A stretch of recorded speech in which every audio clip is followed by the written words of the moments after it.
Muy buenos días a todos, mi nombre es Eduardo Fernández, yo soy ingeniero químico y máster en ingeniería.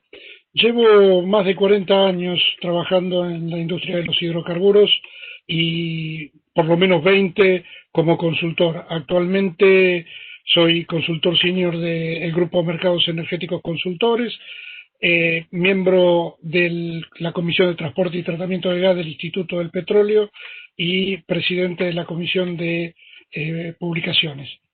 En nombre del instituto y de los colegas que conmigo hoy van a coordinar esta conferencia, le doy la más cordial bienvenida a todos en este quinto encuentro de los desafíos y oportunidades de tiempos complejos que ha organizado la Comisión de Producción y Desarrollo. En esta particular oportunidad, la Comisión de Transporte y Tratamiento de Gas se suma a este ciclo con las presentaciones de hoy sobre la tecnología de gas natural para el mediano y largo plazo.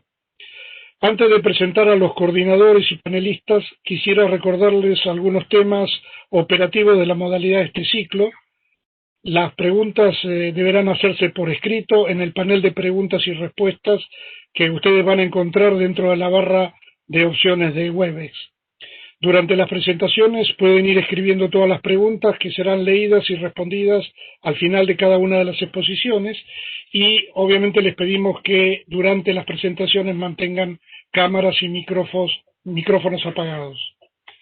Al final de la exposición van a tener a su disposición una breve encuesta que verán también en la pantalla como sondeo y les vamos a agradecer que tomen unos minutos para responderla.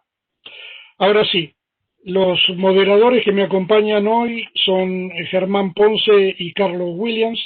Germán es ingeniero mecánico e ingeniero especializado en industrialización del petróleo, con posgrado en dirección de empresas, finanzas corporativas y mercado de capitales.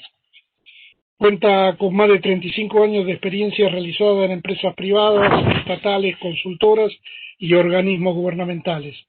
Germán es un experto en operaciones en economía y en regulación del sector oil and gas, en análisis económico-financiero de proyectos, en evaluación de empresas, desarrollo de negocios, comercialización de hidrocarburos y coordinación de contratos. Por su parte, Carlos Williams es ingeniero químico, con posgrado en gas y petróleo y en project management. Carlos cuenta con más de 35 años de experiencia en la industria, de los cuales 30 fueron dentro del grupo Bridas PAE, donde ocupó distintas posiciones gerenciales como las unidades de gestión de Neuquén y Acambuco en Salta y la presidencia ejecutiva de la empresa petrolera Chaco Sociedad Anónima, que es un activo de PAE en Bolivia. Actualmente está realizando trabajo de consultoría y representaciones en oil and gas y participando activamente de las comisiones de producción y desarrollo de reservas y en la comisión de transporte y tratamiento de gas del IAPG. Y Marcos Halle, que es presidente de la Comisión de Transporte, que es la que tiene a cargo la organización de este evento, es ingeniero químico de la Universidad Nacional del Sur, cuenta con más de 25 años de experiencia en la industria del gas y petróleo, se ha desempeñado tanto en funciones operativas en área de producción de Pérez Compán como en el sector comercial y regulatorio de TGS. Bien. Ahora sí, la primer disertante del día de hoy es Claudia Trichilo, que hablará sobre el sistema de transporte, su estado y principales proyectos de expansión. La exposición de Claudia durará unos 20 minutos y a su término habrá un espacio de 10 minutos para que la panelista pueda responder todas las preguntas que haga la audiencia. Claudia es licenciada en Ciencias Químicas por la Facultad de Ciencias Exactas y Naturales de la UBA y tiene un posgrado en Ingeniería de Gas Natural en la Facultad de Ingeniería. Tiene una extensa experiencia en transporte de gas en alta presión. Actualmente es directora de operaciones de TGS, empresa a la que pertenece desde su privatización en 1992. En esa empresa ha tenido una vasta trayectoria como gerente de coordinación operativa, gerente de desarrollo técnico y jefe de planeamiento técnico. Anteriormente había trabajado en el Departamento de Ingeniería de Gas del Estado, donde inició su carrera en el Departamento de Planeamiento en Petroquímica. Claudia, te dejo la audiencia para tu exposición. Buenos días, muchas gracias, Eduardo. Bueno, voy a compartir mi presentación. Acá estamos. Bueno, le agradezco mucho para empezar al IAPG por invitarme a participar de estas charlas sobre la logística del gas natural para el mediano y largo plazo. Mi charla va a ir recorriendo primero una breve presentación de TGS para mostrarles las diferentes actividades que desarrollamos en la empresa dentro de la cadena del gas natural. Luego vamos a introducirnos en el estado de los sistemas de transporte en el contexto actual de abastecimiento, disponibilidad de gas, abastecimiento de la demanda, capacidad utilizada o no utilizada de los sistemas de transporte. Y finalmente vamos a entrar en algunas alternativas de incremento en la infraestructura, de expansiones de los sistemas actuales.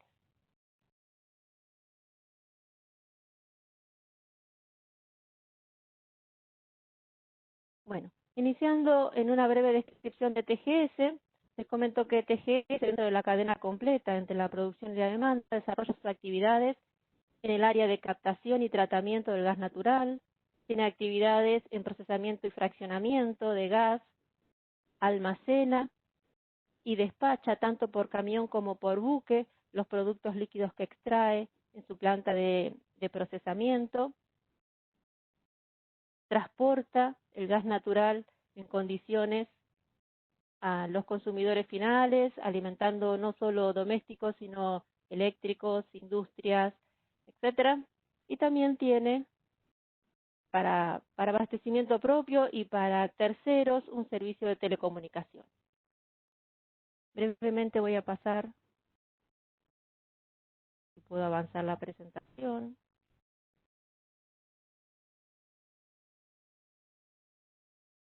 Ahí está. Claudia, probá con avanzar. Ahí está, ahí pasó. Tardó un poquito, me parece. Bueno, los 4 principales negocios de TGS, tenemos un quinto incipiente, son estos que vemos acá. El transporte es el único regulado, el negocio de midstream, el negocio de líquidos y el negocio de telecomunicaciones. Todas estas actividades las desarrollamos con una dotación de 1.050 empleados distribuidos por el sistema. Entrando un poquito en el sistema de transporte, nosotros transportamos más del 60% del gas natural que se consume en la Argentina, operando y manteniendo 9.230 kilómetros de gasoductos. Son los gasoductos que están aquí dibujados en naranja, desde la zona de Neuquén, los gasoductos Neuva 1 y Neuva 2, el gasoducto San Martín, desde Tierra del Fuego hasta Bahía Blanca, en donde se juntan todos y de ahí sale lo que llamamos los tramos finales, que llega hasta el anillo del Gran Buenos Aires para abastecer la zona de mayor consumo en GBA. Dentro de este sistema también tenemos instalados 708.000 HP distribuidos en 33 plantas compresoras con 100 turbocompresores en total. Recorremos las 7 provincias que estamos viendo y estamos transportando un firme de 85,5 millones de metros cúbicos día. Si pasamos a algún detalle de lo que llamamos el negocio de líquidos, TGS cuenta con instalaciones de procesamiento y fraccionamiento de gas, almacenamiento y despacho en el complejo General Ferry en Bahía Blanca. La capacidad de procesamiento de la planta es de 47 millones de estándar metro cúbico día. La producción total anual es de 1,1 millones de toneladas entre etano, propano, butano y gasolina. La gasolina se exporta totalmente, el etano tiene como destinatario final Dow y el LPG se vende, se despacha por camiones al mercado interno y también al mercado de exportación y por buque al mercado externo. Como referencia, en el año 2019 despachamos aproximadamente 25.900 camiones. Este año la demanda fue más alta todavía y unos 89 buques. Si pasamos algún detalle al negocio de midstream, nosotros construimos y ahora operamos y mantenemos el sistema de gasoductos de Vaca Muerta, que consta de 150 kilómetros de caño, 115 kilómetros son este que se ve acá en naranja, caño de 36 pulgadas, al que llamamos sistema Vaca Muerta Norte, y al que se une el sistema Vaca Muerta Sur, acá señalado en verde. Este es un caño de 37 kilómetros de 30 pulgadas. Todo el sistema opera 97 kilos y termina en la planta de acondicionamiento de Tratayén, en donde recibimos el gas y el condensado. Este es un sistema bifásico La única restricción o requerimiento para el ingreso por parte de los productores a este sistema es que el gas esté deshidratado.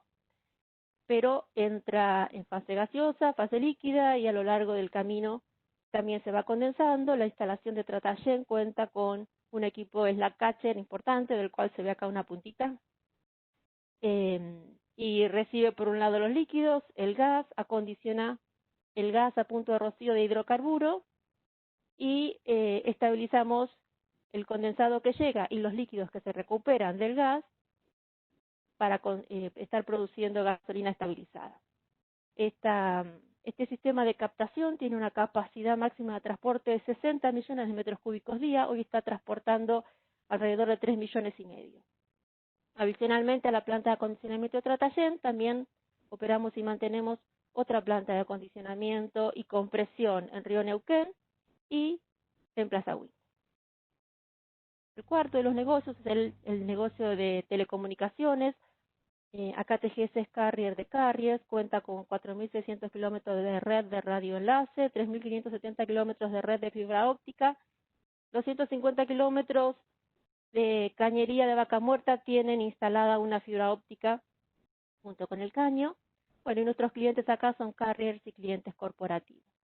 El último negocio que les decía incipiente, el quinto, lo que estamos haciendo es aprovechando el conocimiento y experiencia que tenemos en cada una de estas actividades que venimos haciendo dentro de TGS para ofrecer servicios de operación y mantenimiento de ductos y plantas a terceros, para la ejecución en llave en mano de obras menores. Hoy estamos haciendo llave en mano la instalación de una planta de deshidratación para Shell, para su ingreso a Vaca Muerta Norte.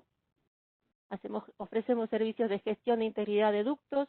Tenemos un laboratorio de calibración de medidores de gas, turbinas, rotativos, y nuestro taller de turbomáquinas en el complejo General Serri, en donde hacemos el mantenimiento mayor de todos nuestros equipos turbocompresores y tenemos acuerdos de transferencia de tecnología con estos proveedores.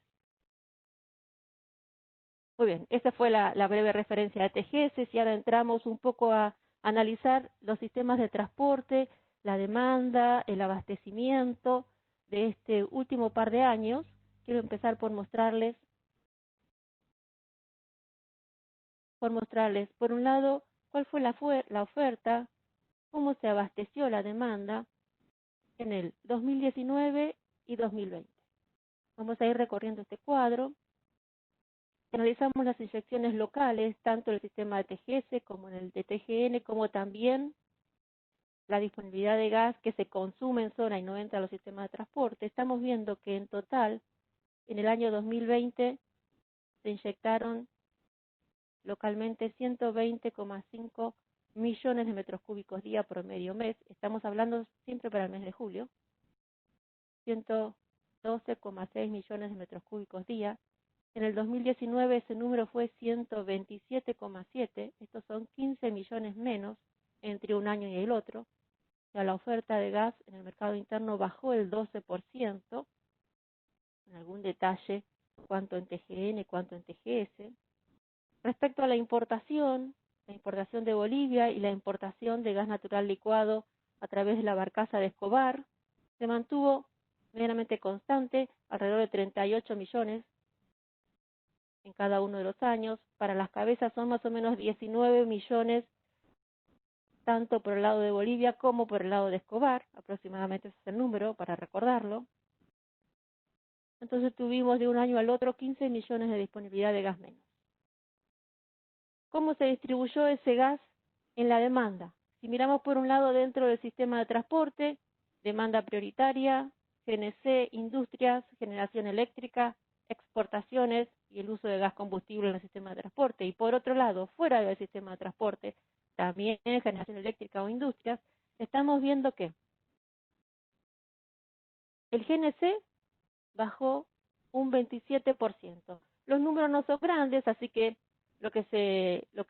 el resultado fue un consumo de casi 2 millones menos de metros cúbicos día en GNC en el mes de julio 2019 respecto a 2020.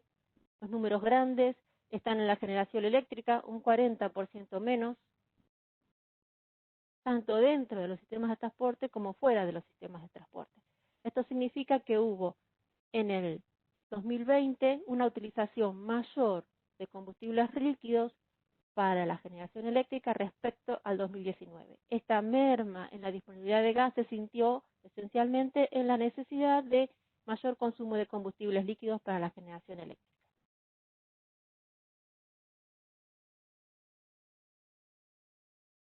¿No? Estoy tratando de pasar a la siguiente y no me está haciendo caso.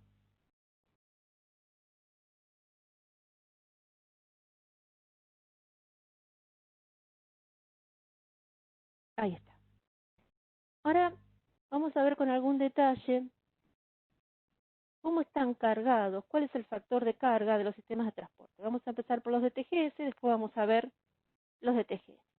Empezando arriba y a la izquierda, tenemos las inyecciones en Neuquén.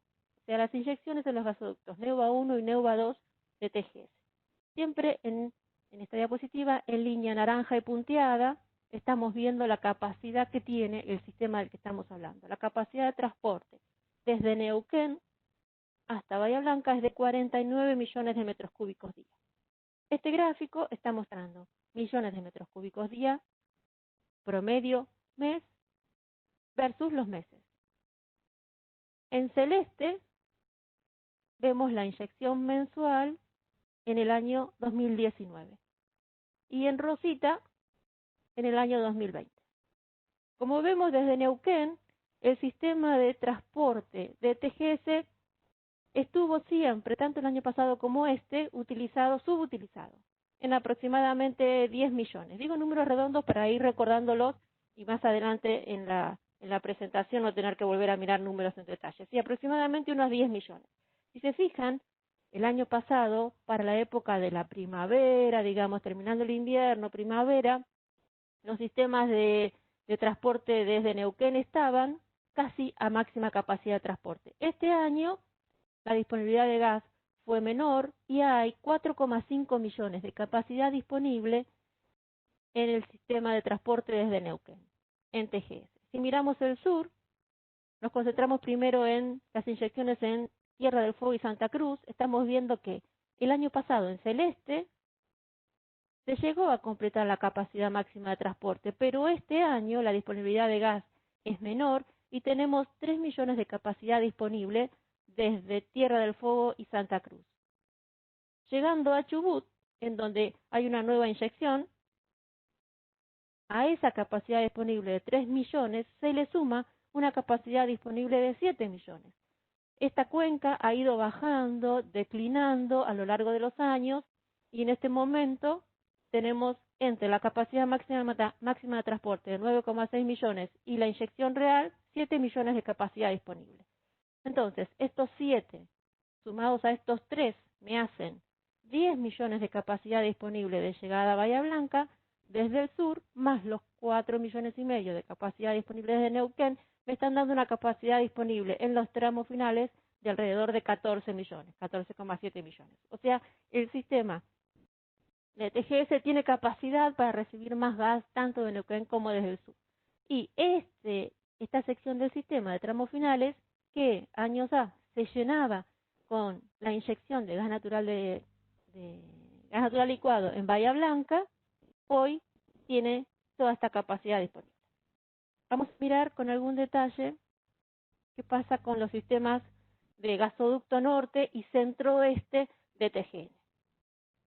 Si miramos primero el gasoducto norte, en rosa su capacidad máxima de transporte, también está agregado acá el 2018. En este gráfico como inyección se está considerando la inyección en el mercado interno más la inyección de Bolivia, ¿sí? Si recuerdan, decíamos 2019 y 2020 alrededor de 18 millones de inyección de Bolivia.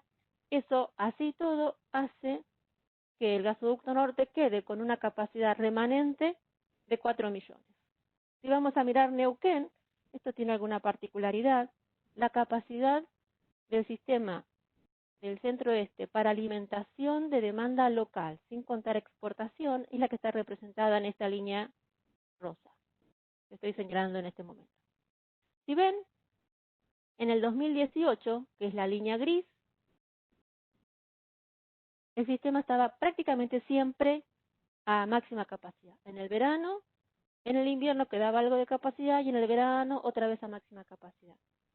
En los años 2019, celeste, 2020, rosa, en la época de verano, la capacidad hacia la demanda interna está colmada y además tiene capacidad de exportación. En el 2019 todo el año estuvo el centro-oeste a máxima capacidad. En el 2020, en época de verano sí, pero en época de invierno está teniendo 3 millones de capacidad disponible. Recuerdan que en el sistema de TGS teníamos 4,5 millones de capacidad disponible durante todo el año, durante el invierno, y alrededor de 10 millones de capacidad disponible en el verano. Para hacer otra vez un número redondo, vamos a decir, desde Neuquén, entre los dos sistemas, tenemos alrededor de 10 millones de capacidad disponible de transporte en verano y alrededor de 9 en invierno. Podemos decir 10 en total durante todo el año en diferentes lugares, para ir recordando. Entonces, primer ampliación de infraestructura que podría ser interesante y que se ha venido evaluando y se sigue analizando como posibilidad para aprovechar la capacidad disponible que hay sobre el sistema de TGS en verano. Ante la saturación que veíamos recién del gasoducto centro-oeste en época de verano, poder hacer una infraestructura que me permita venir por el sistema de TGS con la capacidad disponible que tiene y poder no solo alimentar alguna demanda en la zona de GBA, pero poder alimentar a las usinas más eficientes que están ubicadas en la zona del litoral, se ve como interesante. Esto también estaría posibilitando reducir el ingreso de gas importado desde Bolivia o liberar capacidad en los sistemas de centro-oeste. Claudia, simplemente para recordarte que estamos ya en los últimos 5 minutos. Sí. Creo que vamos a andar bien. Yo creo que sí. Podríamos estar entonces liberando, gracias Eduardo, podríamos estar liberando capacidad de exportación hacia Chile o hacia Brasil. Entonces, esta obra lo que está considerando es la construcción de una planta compresora de 15.000 HP en Mercedes, un caño de 72 kilómetros de 30 pulgadas para poder ir aguas arriba de la regulación de Cardales y poder entrar en el sistema de San Jerónimo Cardales a 60 kilos. Además, esta infraestructura estaría dando algunas eficiencias, confiabilidades, disponibilidad de más presión o de más line pack cerca de la zona de GBA, que es en donde están los consumos mayores. Esa es la primera idea de una infraestructura de construcción rápida, eficiente. Los materiales existen porque quedaron en manos de Nación, Fideicomiso, Vice, por los fideicomisos que se suspendieron hace algunos años, así que es fácil de hacer rápidamente, se podría hacer. Pero esto es solamente un detalle para aprovechar infraestructura durante el verano. Lo importante a mediano y a largo plazo es poder estar dando viabilidad al desarrollo de los yacimientos de Vaca Muerta para poder estar evitando la declinación que sufrimos del año pasado a este año de 15 millones y además poder estar abasteciendo las proyecciones de demanda que en números gruesos se están viendo para de acá a 10 años, al 2030, de un incremento de unos 26 millones de metros cúbicos día para el mercado local, sin estar pensando en grandes proyectos como por ejemplo proyectos de gas natural licuado en Bahía Blanca, ni estar pensando tampoco en exportaciones. Esos 26 millones que les digo de acá a 10 años son solo de incremento de demanda interna. Entonces, pensar en eso es pensar en el desarrollo de Vaca Muerta y, si recuerdan, hoy decíamos que tenemos como capacidad disponible unos 10 millones desde Neuquén entre los dos sistemas. Entonces, para poder llegar a un mediano o largo plazo abasteciendo la demanda y viendo grandes proyectos, deberíamos estar pensando en un nuevo sistema de transporte.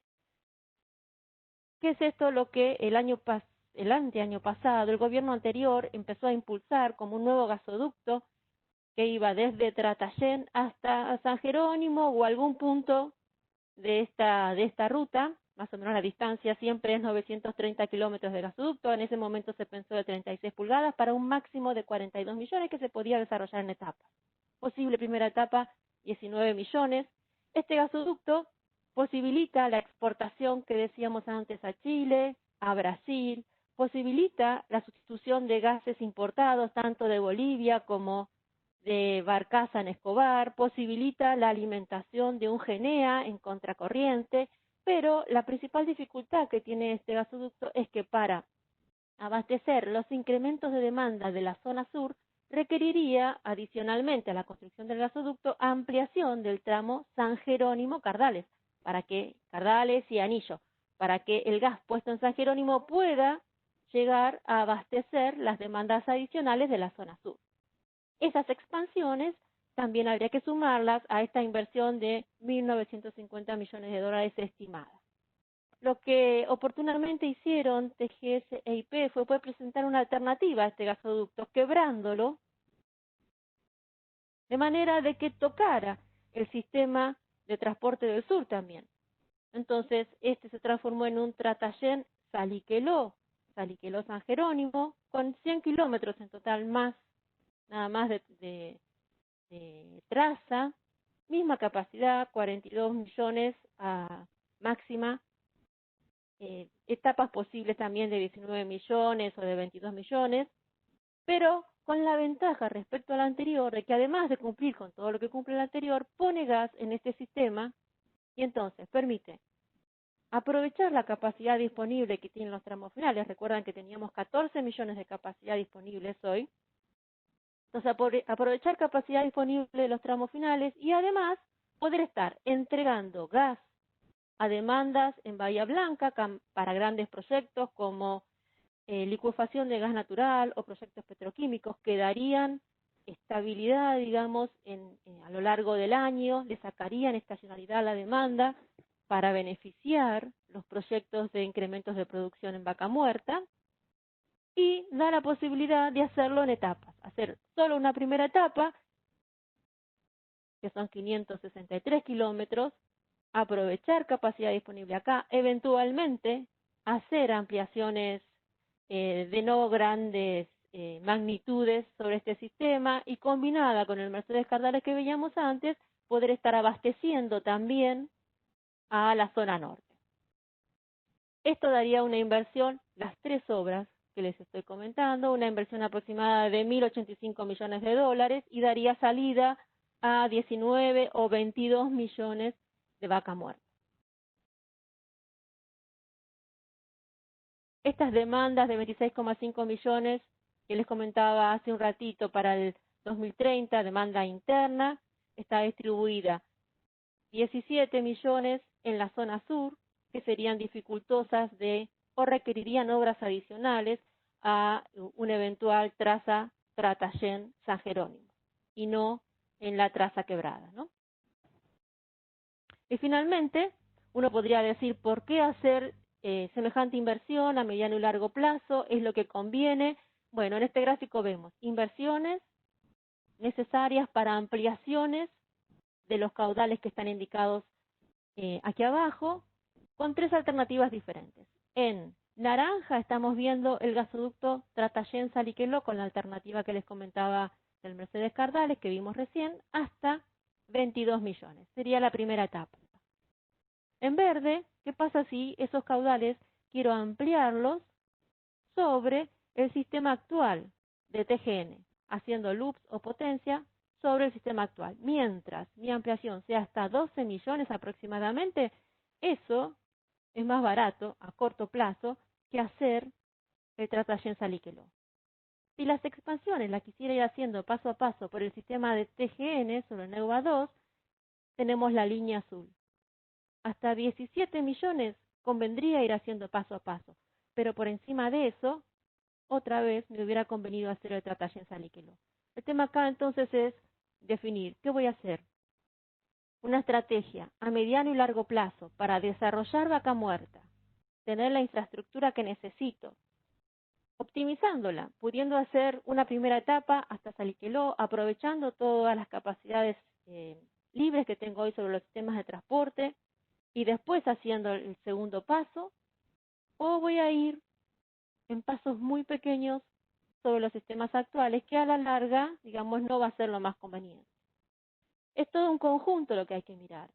lo ideal sería estar mirando la manera de desarrollar Vaca Muerta, hacer la infraestructura que necesita Vaca Muerta, que es un tratallén San Jerónimo, de la forma que sea, quebrado, en etapas, que además está acompañando la posibilidad de grandes proyectos en Bahía Blanca, como proyectos que decíamos antes de gas natural licuado y eventualmente petroquímico. Bueno, esa es la visión de infraestructura que estamos discutiendo, presentando. Hay una mesa de trabajo en el ente hablando de este tema. Bueno, en eso estamos trabajando en lo que hace a infraestructura de los sistemas. Bueno, hasta aquí llegué. Creo que cumplí más o menos el tiempo que teníamos previsto. Muy bien, Xaviera, muchas gracias, muy interesante tu presentación y te voy a empezar a pasar algunas de las preguntas que tenemos. En principio, alguna precisión más sobre qué están esperando para el corto plazo, para el 2021, sobre la carga de los gasoductos desde Neuquén. Sí, la verdad es que la expectativa ahora está en el lanzamiento del Plan Gas 4. Estamos todos esperando, hoy es miércoles, al jueves, que, bueno, esperamos anuncios y de alguna forma el gobierno está teniendo en cuenta este tema, así que esperamos una buena respuesta y poder estar volviendo, sería ideal poder volver a los valores que veíamos en el 2019, en el que pudimos abastecer la demanda, los sistemas estuvieron con las capacidades necesarias. Este año, bueno, tuvimos esa bajada, pero bueno, en principio es en el muy corto plazo esperar que el Plan Gas permita que los productores incentiven la producción, vuelvan a valores del 2019, los sistemas de transporte tienen capacidades para volver a los valores del año pasado sin tener que hacer obras de infraestructura adicionales. Y poder tomar el año que viene ya para empezar a trabajar, porque cualquiera de estas obras que estuvimos viendo son obras que se llevan 18, 20, 24 meses, entonces para después poder estar pensando en un 2022 en el que sí se puedan ir habilitando nuevas infraestructuras. Eso sería... Bien, gracias. Tengo otras preguntas. ¿Cuánto estiman ustedes que es el tiempo de realización de la obra hipotética de Tratallén Saliqueló entre las acciones que faltan de gobierno y la ejecución de la obra? ¿Y quién crees que debería participar del financiamiento? Bueno, la verdad es que como la obra, aún la primera etapa, Tratallén Saliqueló, puede tener una primera habilitación parcial con solo el gasoducto y luego llevarlo a los 19 o 22 millones con la instalación de potencia. Así que entendemos que desde que se inicia como obra hasta que tenemos el gasoducto habilitado, en 20 meses podemos tener caudales adicionales. ¿Quién debería participar en la financiación? Yo creo que los productores deberían tener una participación en la financiación de este gasoducto porque es todo un paquete lo que estamos viendo. Este gasoducto posibilita el desarrollo de Vaca Muerta, entonces creo que se debería ver en un conjunto todo, los productores deberían participar, de alguna forma deberían participar los otros beneficiados que van a ser los consumidores y las transportistas en alguna medida.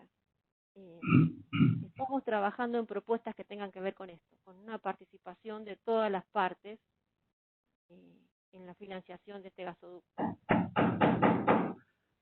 Otra pregunta que tengo, gracias, es de si, por lo que se conoce hasta ahora del Plan Gas 4, si se permitirían exportaciones regionales en fin.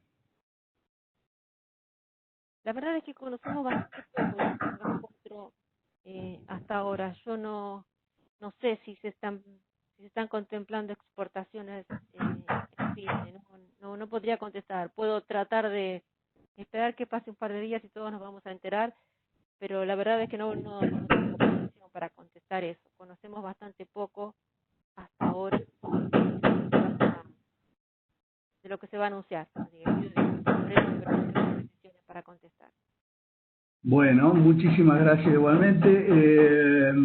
Tengo otra pregunta que se pregunta cuál es la razón por la que en invierno hay más capacidad de transporte que en verano. Supongo que probablemente sea de este invierno. Si es de este invierno debe ser por falta de demanda, pero la pregunta está así formulada. Sí, no, la pregunta está muy bien formulada, Eduardo. El tema es independiente, la capacidad de transporte de los sistemas es independiente de la disponibilidad de gas. La que mostré acá es la capacidad que tiene físicamente el sistema.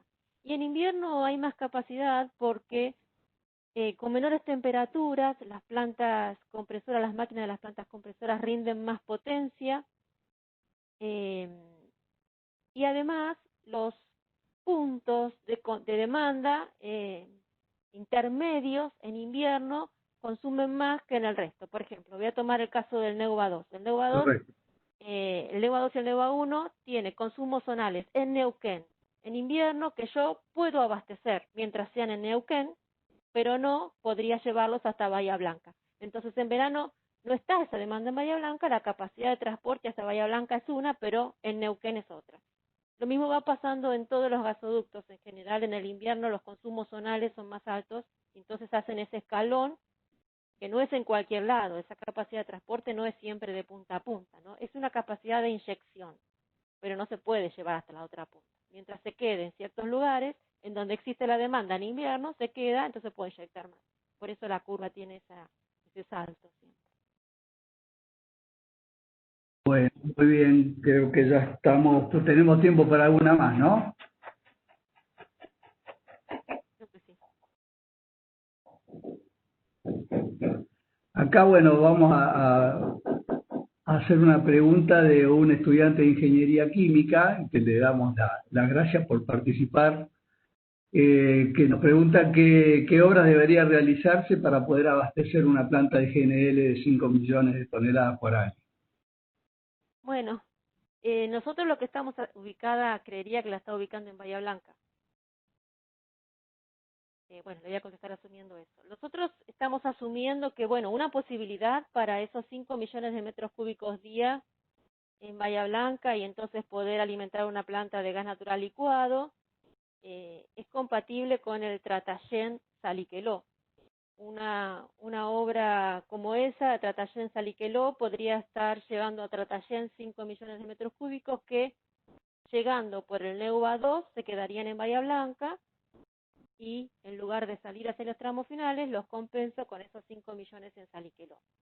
Entonces, de esa forma podríamos estar llevando 5 millones más a Bahía Blanca. Y si no, serían obras sobre el sistema de gasoducto actual, Neuva 2, que si te fijas después en la curva vas a ver la inversión que haría falta para 5 millones sobre Neuva 2. A ver, lo tengo todavía acá.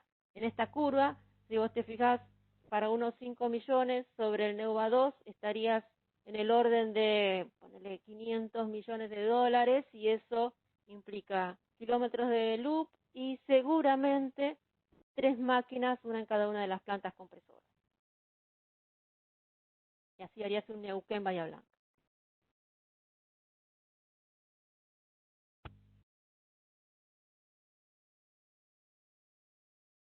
Eso sería. Bueno, ahora sí, creo que ya estamos en horario, Eduardo, ¿no? Muchísimas gracias, Claudia, muy No, por favor. interesante y muy buena tu presentación. Gracias. Muchas gracias a ustedes. Correcto. Ahora el próximo disertante es Jorge Foglietta, que hará una evaluación de tecnologías para la producción de gas natural licuado en Argentina. La exposición de Jorge durará 30 minutos y de nuevo a su término habrá un espacio de unos 15 minutos para que el panelista responda las preguntas.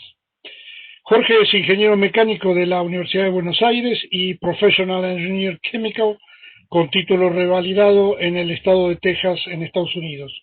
Cuenta con más de 45 años de experiencia en el campo de la tecnología de procesos e ingeniería de proyectos para la industria de los hidrocarburos. A lo largo de su carrera ha tenido responsabilidad de dirección y gerenciamiento en el campo de las operaciones, trabajando para empresas de la envergadura de ESO, Degremont, Shell, Ingeniería Tauro y luego en Fish Engineering and Construction. hace Abraham Boveri y Lummus en Texas. Fue el creador y presidente de Tecna Engineering LLC en Houston y en 2011 crea la consultora JH Fauletta Consulting LLC y es autor de más de 15 patentes en el área de procesamiento criogénico, miembro del American Institute of Chemical Engineers, la American Society of Mechanical Engineers, la Society of Petroleum Engineers, el National Association of Corrosion Engineers, el National Fire Protection Association. Durante 12 años fue miembro de la cátedra de proyectos de plantas químicas de la UBA, donde llegó a profesor adjunto. Jorge, te dejo la palabra. Bueno, muchas gracias. Buenos días. A ver si podemos compartir.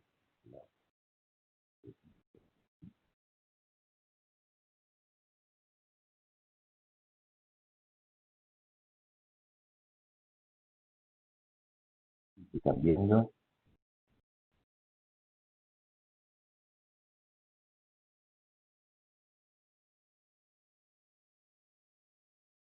¿Están viendo? No, Jorge.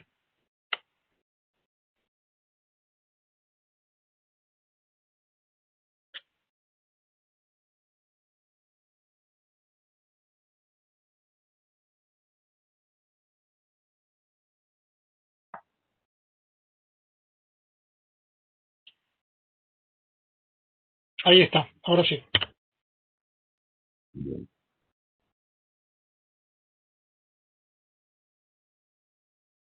Bueno, muy bien, sincronizamos. Son 43. Arrancamos. Nuevamente, buenos días a todos y gracias por atender este ciclo de conferencias y charlas. Gracias al IAPT y a las comisiones por la invitación a conversar nuevamente sobre el NLG. Esta es la tercera vez que estamos de una manera conversando sobre este tema. Hoy nos vamos a enfocar al tema específico de tecnologías y cuáles podrían ser útiles para su aplicación en la Argentina. Vamos también a ver un poquito cuál es el estado actual del negocio internacionalmente y algunas consideraciones sobre la ejecución de proyectos. Vamos a hacer un repaso, comenzamos haciendo un repaso de la cadena de valor del LNG. Esto ya lo vimos en alguna de las charlas anteriores, para la fines del 2018 y el año pasado, 19. La cadena clásica está formada por esta captación del gas que se va a licuar, que sería el gas gathering o el upstream de la planta específicamente.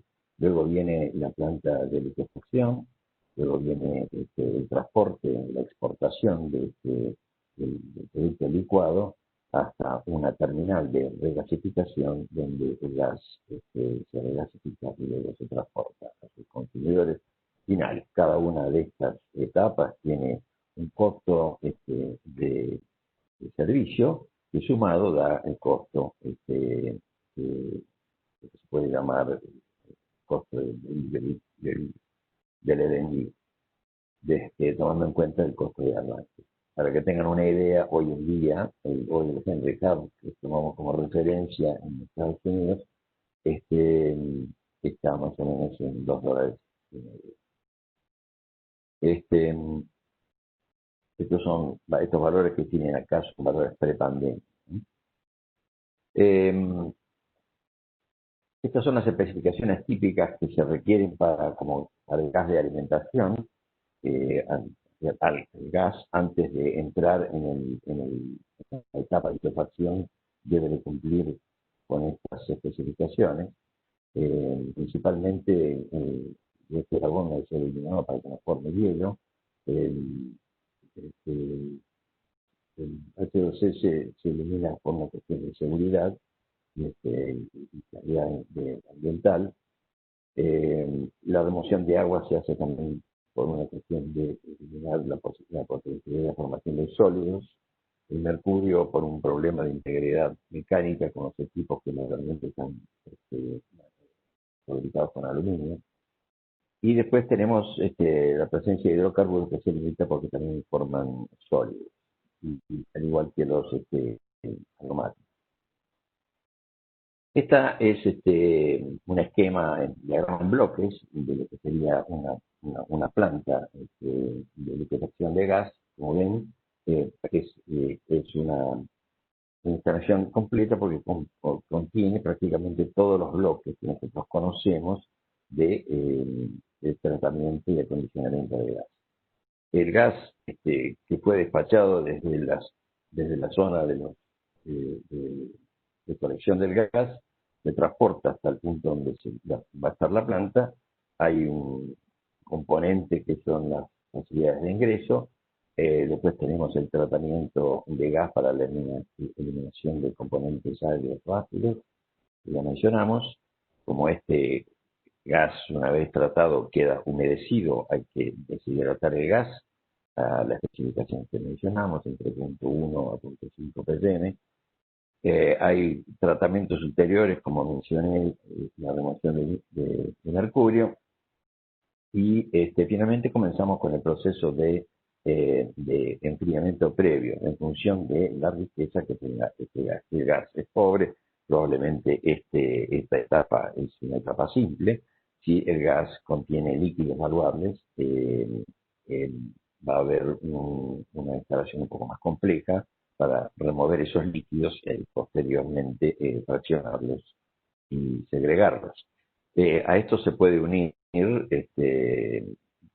cualquier potencial condensado que haya venido en el transporte a la etapa de fraccionamiento.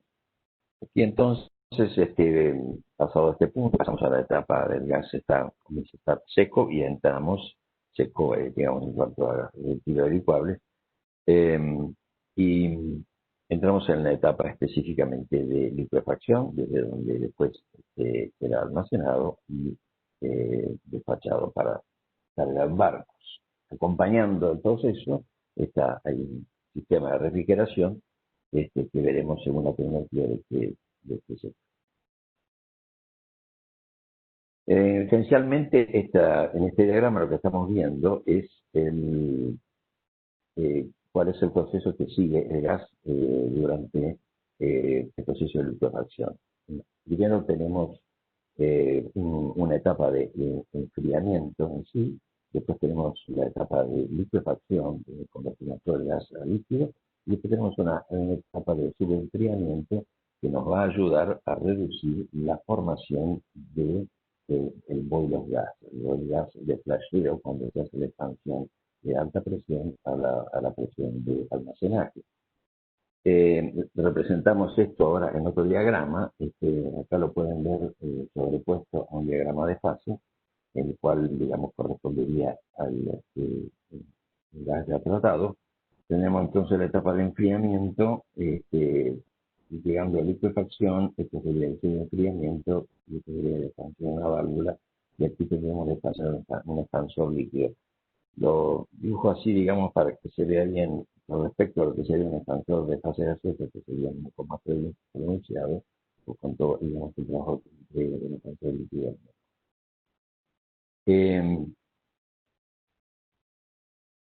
Este requerimiento de refrigeración varía en función de la presión que tenga el gas. Como pueden ver en esta curva, y les pido disculpa por la variación de unidades que van a ver en los gráficos.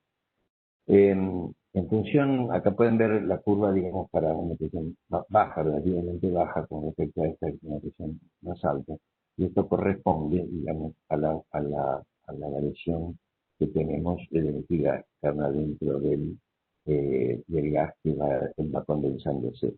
Esto debe ser tenido en cuenta porque va a afectar la composición y la configuración del sistema de refrigeración que nos va a ayudar a licuar el gas. Acá, sobrepuesto sobre un diagrama de fase, tenemos la zona donde se encuentran la mayoría de los ciclos tanto en cascada como de refrigerante mixto, que ahora vamos a ver, o también los procesos que usan turbo expansión. Bajo el punto de vista de la clasificación comercial, digamos, tenemos los circuitos de liquefacción de gas natural se pueden dividir en circuitos de refrigeración en cascada, circuito de refrigerante mixto y circuito de turboexpansión. En los circuitos de refrigerante mixto, a su vez, se pueden dividir en circuitos de refrigerante mixto simple, conocido en el mercado por las siglas Single Mixed Refrigerant, los refrigerantes mixtos con preenfriamiento, generalmente con el ciclo con propano, los ciclos con doble refrigerante mixto y una combinación entre este principio de refrigeración en cascada y de refrigerante mixto que sería el de refrigerante mixto en cascada. Con respecto a los ciclos con turboexpansión, tendríamos los ciclos clásicos de nitrógeno que ya datan de muchos años, ciclos de metano y metano con propano y doble ciclo de metano, y el híbrido de nitrógeno con metano. Los ciclos deben ser observados y evaluados en función de su eficiencia, y eso está dado fundamentalmente por la termodinámica, por la aproximación, el approach que tienen en los sistemas de intercambio térmico, por la eficiencia de los compresores del sistema de refrigeración y la eficiencia de los equipos motrices, sean estos eléctricos o de líneas a gas que accionan los compresores. Vemos acá este esquema simple, el circuito de refrigeración en cascada. Este es el primer circuito que se utilizó para la primera planta que está en Alaska, que exportó al comienzo de los 60 el LNG a Japón. Este ciclo se optimizó fundamentalmente en la zona de refrigeración con economizadoras y otros recursos, pero básicamente esta es la configuración que tiene. El circuito consta de un circuito con propano, un circuito con etileno o etano y un circuito con metano. Cada uno de los circuitos, el circuito de propano, que se reyecta, digamos, energía al ambiente mediante agua de enfriamiento o aire. O sea, es decir, este es un medio de condensación. El circuito de etileno o etano se sirve del circuito de propano para poder condensar el etano o el etileno, y a su vez el circuito de metano se sirve de los anteriores para ir produciendo la liquefacción. Así pues, mirándolo en este diagrama, el gas ingresa, comienza su enfriamiento, va condensándose hasta llegar a un punto que licúa, se expande y va al almacenamiento.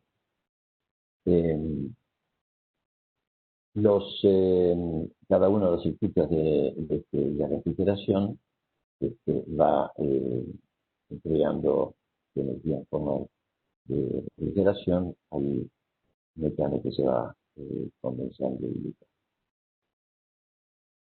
Acá tenemos un diagrama que representa la evolución con respecto a la curva de enfriamiento que necesitamos. Después tenemos los tres pasos principales que mostramos. En este caso, esto sería la refrigeración de propano, esta la de etano o etileno y esta la de metano.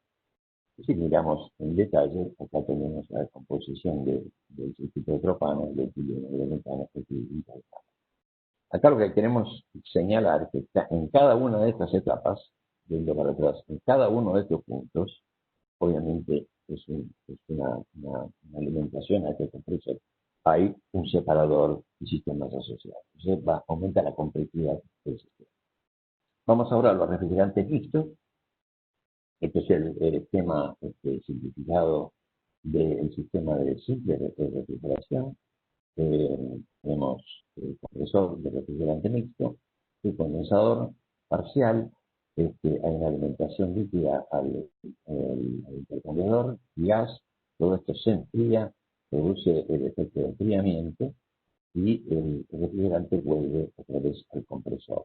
Enfriamiento, condensación y así sigue el ciclo.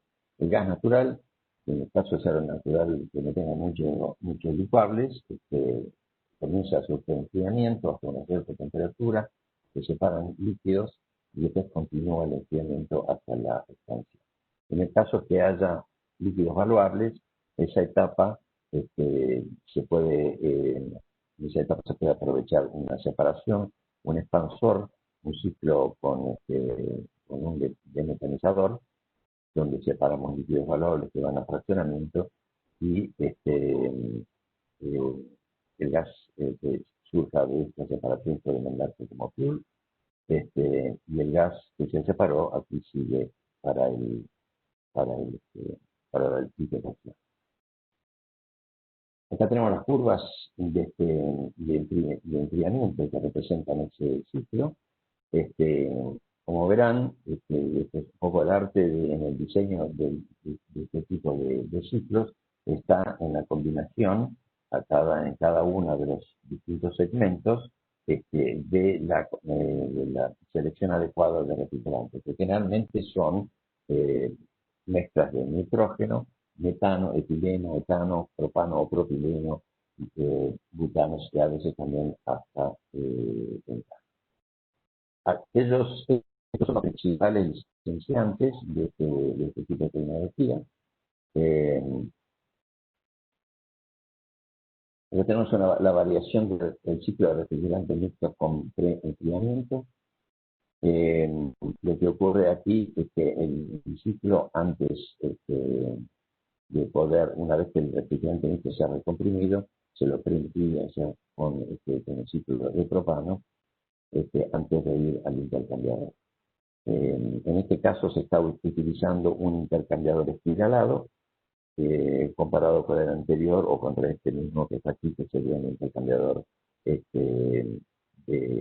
placas. En este ciclo, como ven acá, entonces el refrigerante ya preparado para cargar en el intercambiador hace su primera evolución hasta un punto en el cual después se expande, en este caso mediante un control líquido, tiene su paso de refrigeración y regresa al compresor de refrigerante mixto. El líquido que se separó en este separador evoluciona, se enfría, se expande y produce refrigeración en la zona más fría del intercambiador. El gas que entró y este ciclo de enfriamiento, liquefación y de enfriamiento se expande y luego va al tanque de almacenaje. En este caso lo que estamos viendo es un ciclo con refrigerante mixto, donde tenemos el enfriamiento con propano y el ciclo de refrigerante mixto propio, como lo que vimos antes. Y tiene dos etapas de expansión. Esta es la curva que representa a los ciclos. En esta parte a la izquierda pueden ver el comportamiento del ciclo de enfriamiento con propano y este sería la parte que corresponde al refrigerante mixto. Acá vamos a ver algunas variaciones del ciclo de refrigerante mixto. Fundamentalmente, donde tenemos la parte de fraccionamiento con propano, tenemos la parte de fraccionamiento en el caso que haya líquido y algunos distintos tipos de metodologías para poder hacer esa separación de líquido. Acá es simplemente una torre de destilación, genera un reflujo y el gas continúa para ser licuado. En este caso tendríamos una aplicación similar, solo que hay una aplicación con una columna de metanizadora con un expansor. El gas que ingresa va al expansor, ingresa a la metanizadora, genera un reflujo como en el caso anterior Después el gas residual se comprime y vuelve al sistema para ser licuado. En este caso, tenemos un sistema en el cual, este es el típico caso con enfriamiento y el refrigerante mixto, pero hay la parte de pseudoenfriamiento se logra con un ciclo de expansión con nitrógeno para aquellos casos en los cuales hay que alcanzar temperaturas más bajas, dado que el ciclo de nitrógeno nos permite esa posibilidad.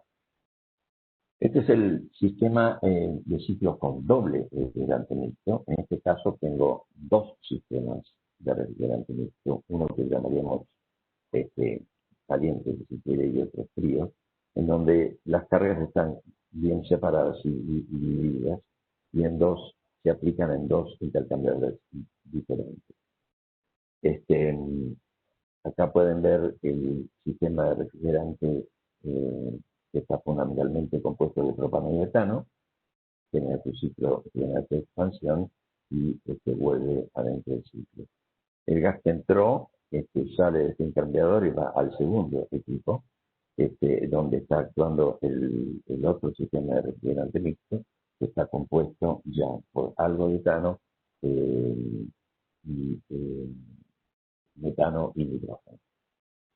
El gas, entonces, que ingresa, da su evolución, expande y va al enfriamiento. Esta tecnología la licencian Shell, Air y LPG. Acá tenemos una combinación desarrollada por Linde, que es un ciclo multietapa de refrigerantes mixtos. En este caso lo que se hace es ir expandiendo en distintas etapas que después correspondientemente van a alimentar el compresor de refrigerante mixto para lograr un mejor acompañamiento de las curvas de hidratación.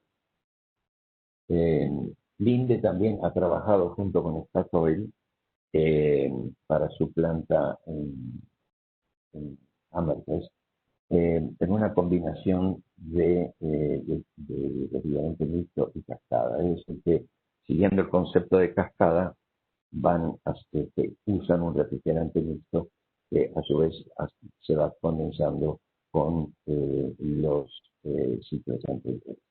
Entonces acá se pueden identificar tres circuitos: un circuito de preenfriamiento, un circuito de liquefacción y un circuito de subenfriamiento, que se ven acá cada uno correspondiente con sus compresores. Un tema muy importante que lo voy a solamente comentar, lo único para que ustedes vean o empezar alguna pregunta, es el tema del contenido de nitrógeno, que debe ser menor en el NMQ entre el 1,5 al 1%. Cuando se detecta presencia de alta de nitrógeno, hay que apelar a alguno de estos esquemas para eliminar el nitrógeno y mantenerlo en especificación. Vemos ahora un poco los ciclos de turboexpansión. Empezando por la izquierda tenemos el ciclo de expansión con nitrógeno. En este caso es un circuito que tiene nitrógeno y tiene dos expansores que expanden a distintas presiones, proveyendo la refrigeración al gas que está ingresando. En este caso es un poco más sofisticado. Tenemos un circuito con tres expansores. Sobre la derecha tenemos una variación del circuito con dos expansores, pero utilizando refrigeración de entrada para mejorar la eficiencia del ciclo. Estas son las curvas de enfriamiento que dan este tipo de ciclos. Acá se nota, digamos, el trabajo, digamos, del expansor que baja de carga más baja presión, y este es el trabajo del otro expansor. Hay un circuito que es el circuito híbrido de nitrógeno y de metano. Este es un circuito muy interesante porque Así que el metano se ocupa del tramo de enfriamiento inicial y liquefacción, en tanto que el circuito de nitrógeno se ocupa del tramo de subenfriamiento. Bueno, un tema importante, porque de acá en NNG no solamente tenemos tecnología de procesos, sino que también tenemos tecnología de equipos. Tenemos que recordar eso, es un tipo de plantas que intervienen mucho la participación de la tecnología de equipos. En este caso, los accionadores, como son las turbinas de gas, son un componente muy importante. Lo van a ver también en los equipos de intercambio y lo van a ver también en los tanques. Acá tendríamos una configuración típica que se arma para un ciclo de refrigerante mixto, en el cual tendríamos dos máquinas que están trabajando en lo que llaman un string, en el cual se puede ver el compresor de propano, el compresor de refrigerante mixto que trabaja en la zona de alta presión, y en la otra máquina se ve el compresor de refrigerante mixto en baja presión y el de media presión. Todo esto también ayudado con un electrocondicionador. Acá tendríamos el mismo ejemplo, pero para refrigeración en cascada, y entonces tenemos los diferentes strings donde tendríamos la refrigeración de propano, tanto en baja como en media, la refrigeración de etano o etileno y la refrigeración de metano.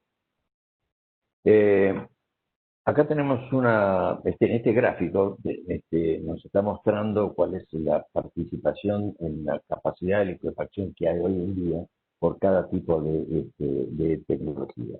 Como pueden ver, prácticamente el grupo de Air Products ocupa un lugar importante, dado que el ciclo de refrigeración con preenfriamiento tiene el 52% de la capacidad instalada, el que debería ser una especie de dual de Air Products tiene el 14% y el que tiene el paso final con nitrógeno el 17%. ConocoPhillips tiene el 11% de participación, Linde, digamos, tiene la planta en Amherst, 2%, y Shell, con su refrigerante mixto dual, el 3% que lo utiliza en sus propias plantas, como la de Jacqueline, y lo están utilizando en el flotante que está al noroeste de Austria. Las condiciones de operación que típicamente afectan a las plantas de DNG son fundamentalmente los cambios en composición. Esto requiere siempre de la presencia del personal bien adiestrado para poder interpretar qué significa eso y cómo ajustar, en el caso de la utilización de refrigerantes mixtos, cómo ajustar la composición del refrigerante para poder optimizar la performance del sitio. Digamos, por conformación mecánica, obviamente las limitaciones están en los compresores de refrigeración y en sus accionadores, en los equipos de intercambio y en la performance que puedan tener equipos de destilación asociados. Otras áreas de impacto son utilización del conectado que pueda venir con la carga y las condiciones de operación en el caso de que tuviéramos incorporado adentro de la planta una sección de remoción de líquidos. En beneficio del tiempo, vamos a avanzar, digamos que serían los requerimientos para tanques de almacenaje. Recuerden que esto también es un componente tecnológico muy importante. Ya una vez en la primera presentación hablamos en detalle de esto, y quizá vamos a volver. Como para empezar a ir cerrando sobre el tema de evaluación, y estos son los factores que hay que tener en cuenta. Te quedan 5 minutos, Jorge. Gracias, Carlos. Evaluar los proyectos similares, qué flexibilidad tiene la tecnología frente a cambios composicionales, qué capacidad de modularización de la arquitectura de la tecnología, y la capacidad de los trenes, el consumo específico y los consumos de los servicios, actividades electricidad.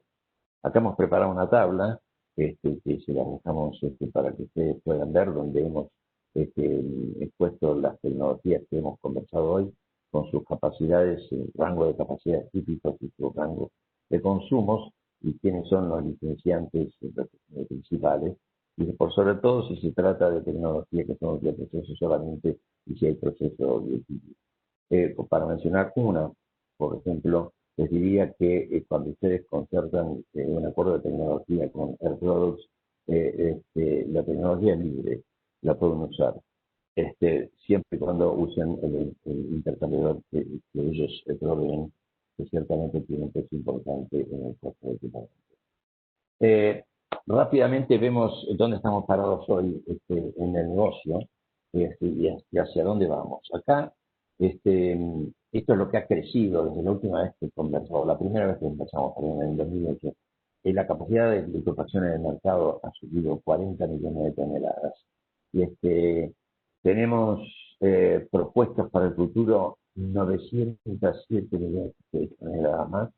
Hay en la flota 541 barcos que transportan LNG y esta es la capacidad de regasificación. ¿Qué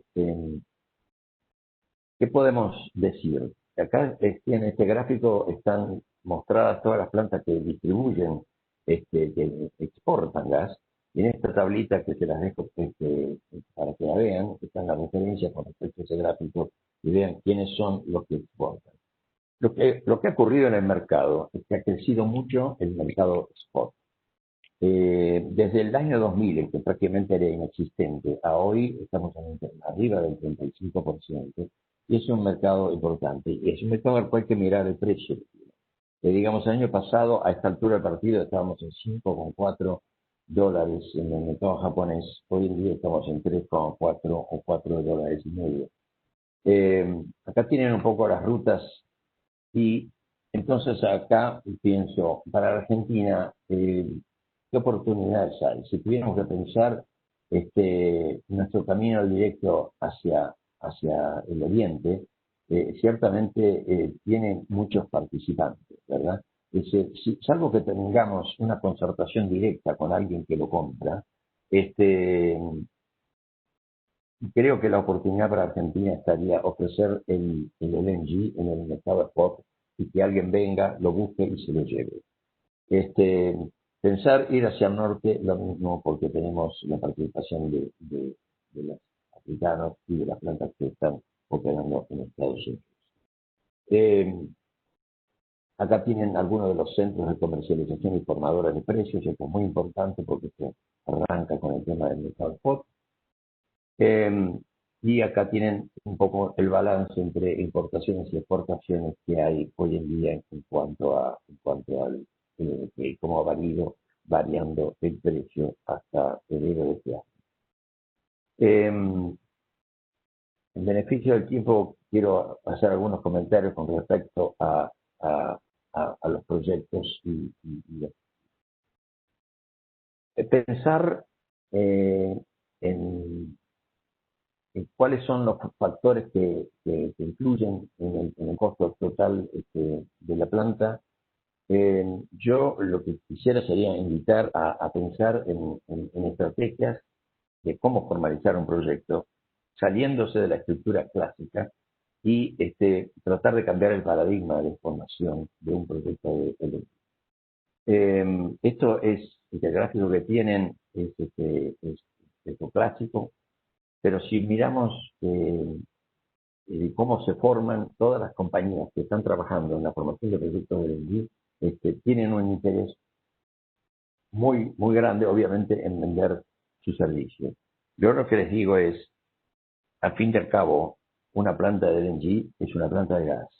Lo dije en las presentaciones anteriores y debe ser mirado también de esa manera. Es una planta de gas importante. Ahora, depende también del tamaño en lo que estemos pensando, cómo ayuda ese concepto a poder formalizar el proyecto. Este layout que tienen corresponde a una planta que está en Egipto, y es muy parecido al proyecto que se está formulando hoy, a uno de los proyectos que se está formulando en el país. En el país tenemos dos proyectos que han sido anunciados en las últimas 2 o 3 semanas o comentados. Uno de ellos es el del PEFE, y el otro de ellos el de PPS Accelerate. Ambos tienen concepciones diferentes. El proyecto de IPF se parece mucho a esto que están viendo aquí. Entonces, cuando uno mira esto, ve una facilidad realmente de peso y muy importante para su ejecución. Esto es similar. Este sería el caso de una planta usando tecnología de ConocoPhillips. Y lo que vemos aquí en vez es el concepto de modularización y de flexibilidad progresiva. O sea, se empieza con capacidad chica que se ajusta al mercado y se va creciendo en función de lo que se va conociendo. Yo creo que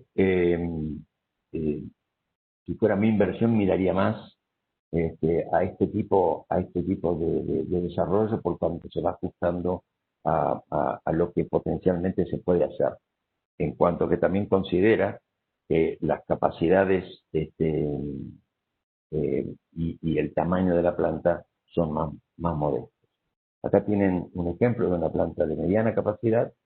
Lo sigo achicando. Esto serviría para hacer LNG para el mercado interno. Otra opción sería la de hacer plantas de peak shaving. Y les dejo este cuadrito que ya se lo mostré antes para que alguna vez quieran hacer cuentas y equivalencias. Y con esto de por finalizar la charla. Quedo abierto para preguntas. Muchas gracias. Muchas gracias por tu presentación, Jorge. Le dejo la palabra ahora a Carlos para que presente las preguntas que hizo la audiencia. Bueno, gracias, Eduardo. Gracias, Jorge. Muy buena la presentación, muy didáctica. Tenemos varias preguntas.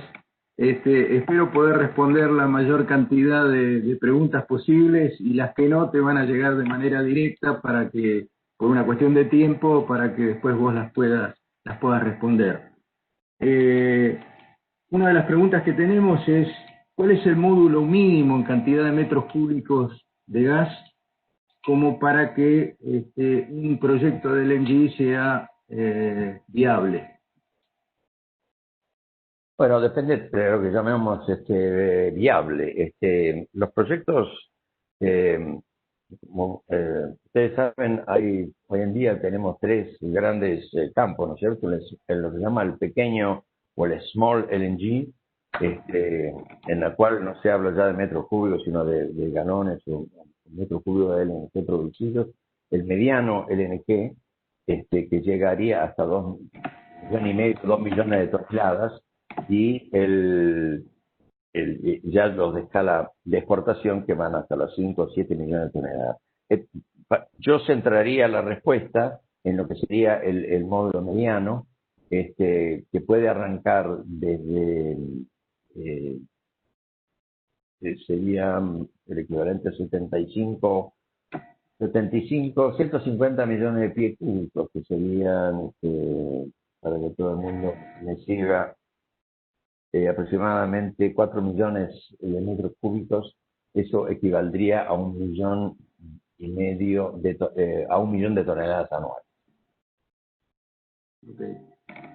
Otra pregunta muy técnica. Dice, en el ciclo de refrigeración mixto con preenfriamiento, que carece de etapa final con nitrógeno, luego de la expansión se desprende gas a presión atmosférica y temperatura criogénica. ¿Cómo puede aprovecharse esa fracción de gas?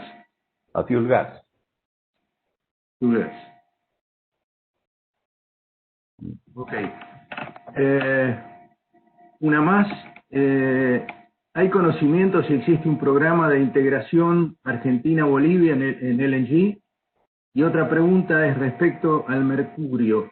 ¿Integridad se encuentra con un lecho fijo o qué otro tipo de tratamiento recomiendan las buenas prácticas sobre el particular.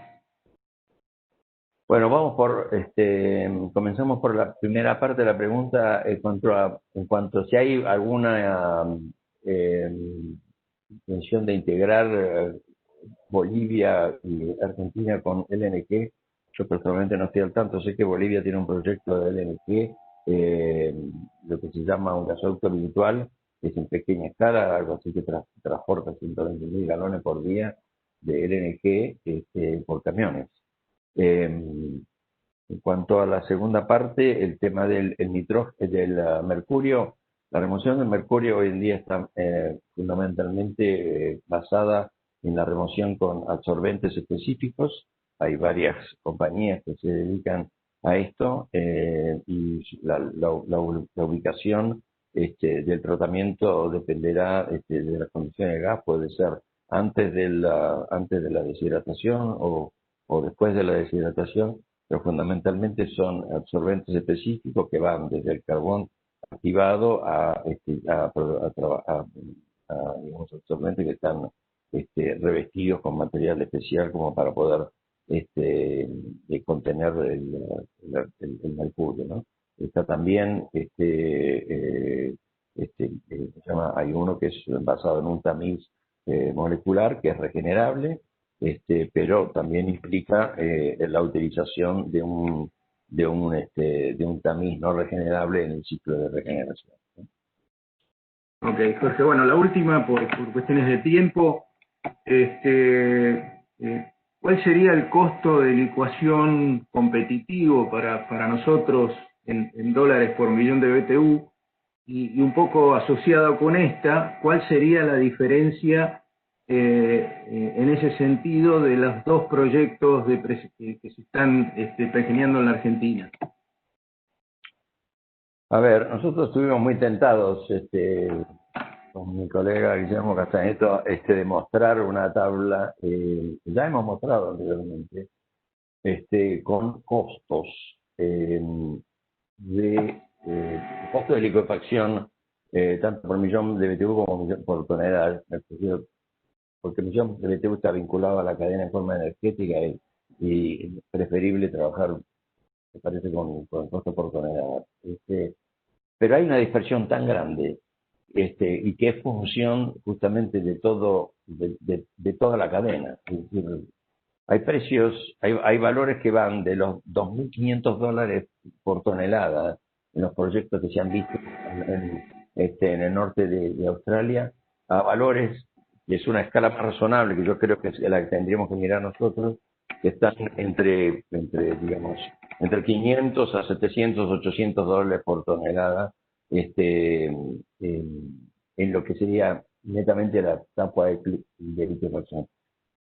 No hay que dejar de ver todo lo que está antes de la planta. El proyecto que está mirando YPF es un proyecto de escala mayor. Es un proyecto que incluye, según se declaró, digamos, un complejo para remover líquidos internamente.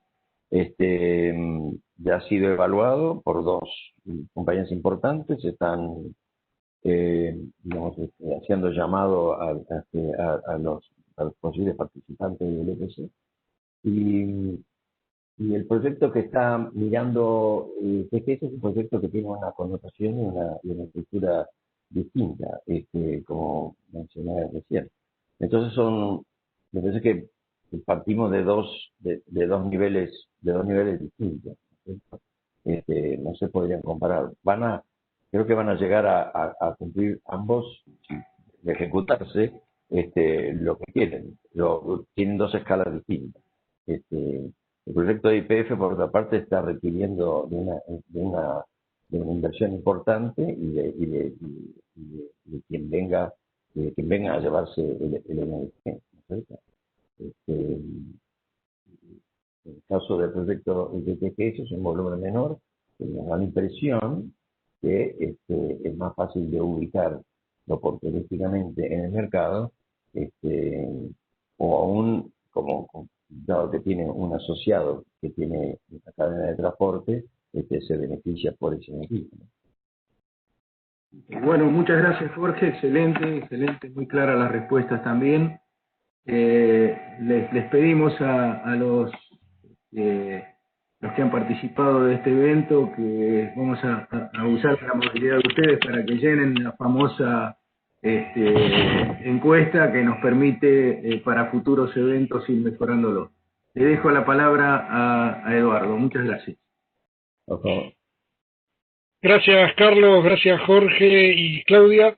Bueno, mientras ustedes van llenando la encuesta esta que les comentaba Carlos, quería recordarles que la próxima charla de este ciclo es el martes 27 de octubre y el título es ¿Qué hacer con las reservas de gas natural en el corto y mediano plazo? Así que mientras llenan, como decíamos, queremos agradecerle mucho la participación de cada uno de ustedes y quedamos a disposición para cualquier duda que tengan sobre las futuras presentaciones.